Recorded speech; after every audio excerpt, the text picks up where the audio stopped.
Sophie, on est où ici? Parce que c'est un site immense et en plein centre de Bruxelles.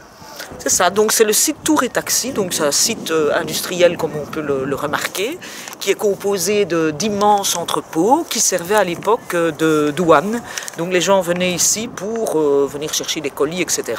Donc on est proche du canal, donc qui servait évidemment à acheminer les colis, le marchandage. Et il y avait également une gare qui se trouve là-bas et qui est tout à fait désaffectée. Donc c'était juste avant le marché commun. C'est ça, juste avant le marché commun, effectivement. Impressionnant, hein. Ça c'est un des nombreux sites. Ouais, tout à fait impressionnant, et d'ailleurs moi ça m'inspire très très fort pour pouvoir éventuellement tourner un clip ici. C'est un lieu fabuleux, avec une âme profonde, et alors tu peux encore remarquer les restes de la ligne du chemin de fer qui mène à la gare. Qui mène à l'ancienne gare désaffectée, donc fabuleux. Mais pourquoi est-ce qu'on appelle ça Tour et Taxi? C'est un entrepôt pour taxi? C'est très amusant en fait. Tour et Taxi provient en fait du nom d'une famille austro-italienne qui s'appelait Turn and Taxi. Turn, T-H-U-R-N. C'est ça, Turn and Taxi, donc qui s'est transformé en Tour et Taxi. Et donc en fait cette famille possédait le territoire ici, qui était marécageux, et ils avaient des entreprises de poste et des brasseries, et ça remonte à 1600, donc on remonte vraiment très très loin. Et donc avec l'apport du canal, c'était devenu presque une partie du port de Bruxelles, on peut dire. Donc la foire du livre, ben voilà, ça se passe dans ce bâtiment-là, hein, c'est 20 000 m², donc c'est quand même énorme. Et d'après mes sources, donc la foire du livre est une des plus anciennes d'Europe et une des plus importantes. Elle a été créée autour des années 70, donc on est à la 45e édition. Évidemment, ce n'était pas dans des lieux comme ça à la base, c'était pas compliqué, mais ça a pris une telle envergure que finalement c'est devenu un lieu incontournable. Ça regroupe plus ou moins 1300 éditeurs, 1000 auteurs. Évidemment, donc on ne va pas pouvoir rencontrer les 1300 éditeurs. On va se contenter donc de certains éditeurs que tu as toi-même interviewés qui sont passés dans l'activité. Alors on y va. On y va.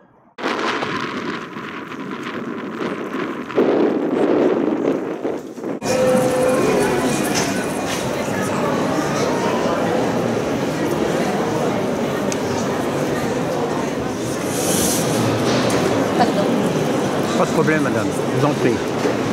Mais donc, bonjour Robert, est-ce que tu peux nous dire, passer comme ça autant de temps, donc 4 jours, du matin jusqu'au soir, qu'est-ce que ça t'apporte? Est-ce que c'est pas trop dur?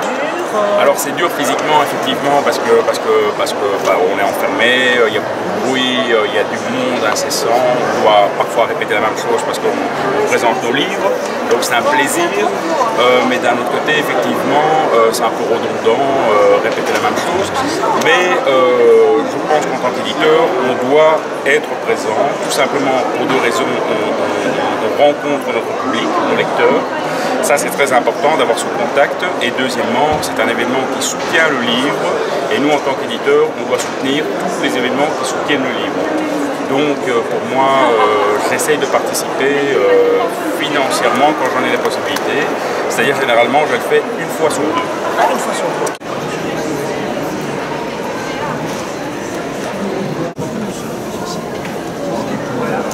Donc Philippe, tu représentes la maison d'édition Cactus et Branlard.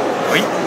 Il y a 1300 éditeurs ici. Est-ce que tu ne te sens pas un peu noyé dans la masse? Absolument pas du tout. Je crois qu'il faut faire tout ce qui est nécessaire pour se démarquer, pour créer de l'animation, créer des événements. Et donc nous, ce que nous avons fait par rapport à ça, c'est comme beaucoup de maisons d'édition, on a sorti des ouvrages spécialement à l'occasion de la foire du livre. Et nous avons notamment deux talentueuses bourguignonnes qui sont à mes côtés. Alexandra, des sœurs, ça se voit. Hein. Alexandra Bitouzet et sa sœur Lily, qui sont deux sœurs en effet. Alexandra qui a écrit ce livre, La folie qu'elle sait d'écrire, et sa sœur qui a illustré la couverture. Et puis il y a aussi la sortie du journal Même pas peur, dont on parle beaucoup dans les médias. Hein, donc le Même pas peur, qui est ce journal belge qu'on a lancé avec mon ami Étienne Van den Doven des éditions du Maçon. Et on retrouve les sœurs aussi d'ailleurs elles ont contribué. Mais il paraît qu'il y en a une qui montre ses seins. Oui, il y en a une qui montre ses seins. On peut voir, il ça faudra m'intéresse. évidemment acheter. On montre tes seins, s'il te plaît. Non, ne montre pas tes seins maintenant, il faut acheter le journal pour découvrir les seins d'Élie.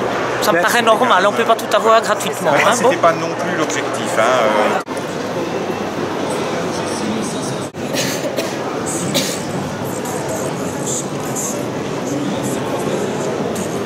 Bonjour Étienne. Bonjour. Tu représentes les éditions du Basson. Et donc voilà, ta présence ici à la Foire du Livre, est-ce que pour toi c'est plus une question de promotion ou bien est-ce que c'est quand même rentable au niveau de la vente? C'est sûrement les deux, mais c'est principalement d'abord de vivre l'aventure. On avait envie d'être là pour essayer, puisque c'est la première fois. Ah, c'est la et première donc fois. on se dit, ouais, on va tenter l'aventure, lançons-nous. Alors évidemment c'est une vitrine, évidemment qu'on rencontre des gens, qu'on fait des contacts et tout. On espère quand même, si pas rentrer dans nos frais, amortir un maximum. Mais ça a l'air bien parti parce que là il commence à y avoir du monde, on vend pas mal, on est plutôt satisfait.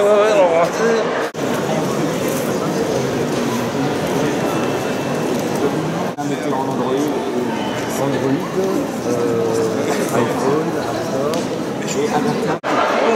Bonjour Marc, vous êtes présent en tant que libraire dans la Foire du Livre. Quel est le rôle, quel est le but, quel est l'objectif? Ok, alors je ne suis pas là qu'en tant que libraire, je suis également administrateur de la Foire du Livre depuis une dizaine d'années. Donc, j'anime et depuis maintenant 25 ans, je viens chaque année en jeu caméra en tant que libraire et mon plaisir est de vendre des coups de cœur et non pas de représenter des éditeurs. Pour avoir plus facile, on essaie d'avoir quelques éditeurs en exclusivité. Et le plaisir, c'est de déplacer la librairie et de faire connaître notre savoir-faire à tout un chacun. Et je crois que ça se passe bien. Je m'adresse à l'administrateur. J'ignorais d'ailleurs que tu es administrateur de la Foire du Livre. Est-ce que les prix pour les petits éditeurs des stands n'est pas trop élevé? Franchement, à 126 € du mètre carré et avec le package qui est proposé aux petits éditeurs, non, c'est pas cher. Non. Ils n'ont qu'à trouver un sponsor. Je dis, à chaque fois, je vais le répéter, j'ai commencé tout seul, tout petit, il y a 33 ans. Je peux regarder la caméra, je peux te regarder ce que tu veux. J'avais rien, j'avais pas un sou, mais j'offrais le café, j'offrais le porto, je faisais des petits cadeaux, j'animais. Et c'est la seule façon d'arriver à quelque chose. Il faut arrêter de se plaindre. La seule façon de passer au travers, c'est pas se plaindre, c'est d'être... Non, mais il y en a qui se plaignent, c'est pas facile. Tout le monde peut. C'est facile de s'improviser éditeur, de dire je suis éditeur. Il faut un minimum de fonds. On ne peut pas réussir sans fonds, donc il faut arrêter de se plaindre. Si celui qui se veut éditeur n'a pas les fonds, qu'il ne soit pas éditeur. Rendre possible. Ce qui pose évidemment la question de la responsabilité. Il y a 45, quand la bombe d'Hiroshima a sauté, il y avait Otohan qui était... Bonjour Eric. Bonjour, comment tu vas? Bien. Bien. Tu représentes les éditions La Miroir. Oui. Dans cette Foire du Livre qui est immense et qui recoupe 1300 éditeurs. Est-ce que c'est rentable de louer un espace comme celui-ci? Nous, c'est très très simple. On a trouvé un truc. Ça coûte énormément cher, mais nous avons des tables que l'on fait signer par des célébrités et on va simplement les vendre après pour récupérer le prix du stand et on va faire ça comme une fois. Voilà, une idée originale.